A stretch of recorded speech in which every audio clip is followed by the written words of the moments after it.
Hey guys, we are from PipeCandy. We have Ashwin Ramasamy, the founder of PipeCandy. Hi. Yes, we just wanted to And that is Bharat, who runs content. Yes, sorry, I didn't introduce myself.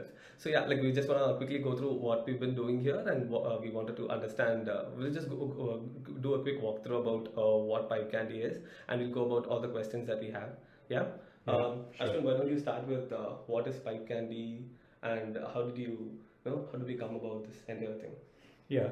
So PipeCandy tells the ground truth about e-commerce companies and D2C brands, right? We track about 5.4 million companies as of February 2022, right? Of that, about 250,000 companies are D2C brands. Cool. So we are the only ones. PipeCandy is the only one that scales this much data in terms of e-commerce companies. That is true, right? While there are other companies which track websites and technology usage and so on, we are purpose-built to track e-commerce companies and D2C brands, and we are the largest such data set. Right. We are the industry standard when it comes to tracking e-commerce companies and D2C brands at this scale. Yeah. Cool.